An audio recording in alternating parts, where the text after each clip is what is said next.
आज हम पुरुषोत्तम मास के 9वें दिवस की कथा का श्रवण करेंगे। बोलो पुरुषोत्तम भगवान की जय। नवाध्याय। सूत जी बोले, इसके बाद नारद मुनि आश्चर्य से मेधावी ब्राह्मण की पुत्री का अद्भुत वृतांत पूछने लगे। हे मुनि, वह मुनि पुत्री फिर उस तपोवन में क्या करती रही और किस मुनि ने उसके साथ विवाह किया? श्री नारायण ने बोला, वहाँ उस पुत्री को अपने पिता की रह रह कर याद आती और बार बार शोक करते हुए उसके कई वर्ष बीत गए। उस सूने आश्रम में उसकी दशा ऐसी हो गई थी जैसे अपने झुंड में से बिछड़ने पर हिरनी की हो जाती है। नेत्रों से आंसू बहते बहते हृदय जलता था और आहें भरती रहती थी। जैसे पिटारी में बंद सर्पनी रहती है, वैसी ही वह उस आश्रम में रहती थी और अपने दुख के पार की अवधि न देखते हुए चितातुर रहती थी।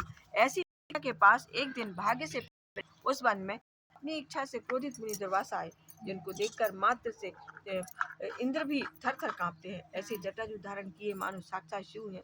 श्री कृष्ण बोले, हे युधिष्ठिर, जिन्होंने बाल्य अवस्था में तुम्हारी माता कुंती से सम्मानित होकर प्रसन्न हो देवताओं को आकर्षण कर देने वाली विद्या उन्हें दी थी, जिन्होंने, हे राजन, मुझको भी सब देवताओं से पूजित रुक्मणी सहित बैलों के स्थान पर रथ में जोता था। श्री नारायण बोले, हे नारद, दुर्वासा को रथ में बैठा कर वे दोनों जब रथ खींचने लगे, तब राह चलते चलते बड़ी तेज प्यास से रुक्मणी के तालू और ओठ सूखने लगे। जब जल पीने की इच्छा से रुक्मणी जी ने मुझे इशारा किया, तब कंधे पर रथ का जुआ रखे हुए ही चलते चलते मैंने अपने पैर के अग्रभाग से धरती को दबाकर भोगवती नदी को प्रकट किया, जिससे वह नदी ऊपर बहने लगी और उतने ही जल से, हे महाराज, मैंने रुक्मणी की भारी प्यास को बुझाया। यह देखकर मुनि दुर्वासा को तक्षण महाक्रोध उत्पन्न हुआ और प्रलय काल की अग्नि के समान कर कुपित ऋषि ने मुझे शाप दिया। क्या हो कृष्ण, तुम्हें रुक्मणी अत्यंत प्रिय है। तुमने उसके प्रेम के कारण अपना महत्व खाते हुए मेरा निरादर कर उसे पानी पिलाया है, इसलिए तुम दोनों में परस्पर वियोग होगा। हे युधिष्ठिर, ऐसा उन्होंने शाप दिया था। वही दुर्वासा ऋषि साक्षात रुद्र अंश से उत्पन्न मानो प्रलय काल के रुद्र के समान हो। वे अत्रि ऋषि के उग्र तप रूपी कल्प वृक्ष के अतिश्रेष्ठ फल और सती शिरोमणि अनुसुईया के गर्भ से उत्पन्न अति मेधावी दुर्वासा नाम की मुनि मानो साक्षात तपस्या ही ने मूर्तिमान हो अवतार लिया हो। अनेक तीर्थों के जल से भीगी जटाओं से भूषित ऐसे मुनि को आते हुए देखकर कुमारी ने शोक सागर से निकलकर खड़ी हो धैर्यता पूर्वक मुनि के चरणों में प्रणाम किया। जैसे जानकी जी वाल्मीकि जी मुनि को अपने आश्रम में लाई थी, वैसे ही वह दुर्वासा मुनि को अपने आश्रम में ले आई।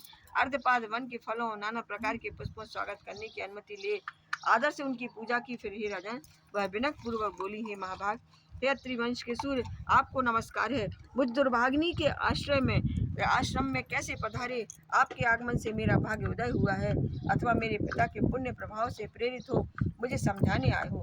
आप जैसे महात्माओं के दर्शन करने से तथा तीर्थ रूपी चरणों की रज स्पर्श करने से मेरा जन्म और व्रत दोनों सफल हो गए हैं।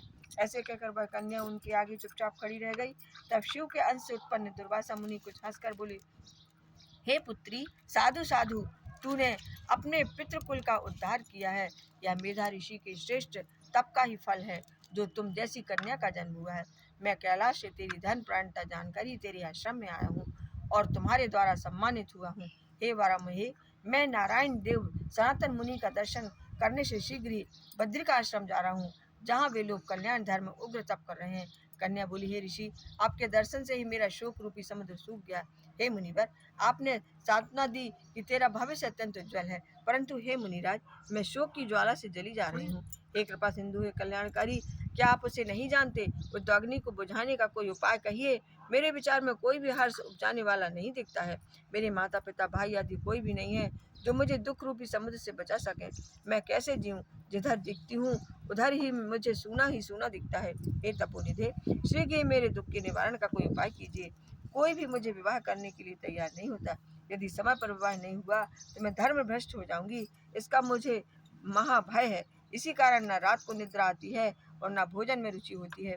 हे ब्राह्मणे, अब मैं मृत्यु चाहती हूँ, बस यही मेरा निश्चय है। ऐसा कह वे रोती हुई मौन हो गई। तब दुर्वासा उसके दुख का उपाय विचारने लगे।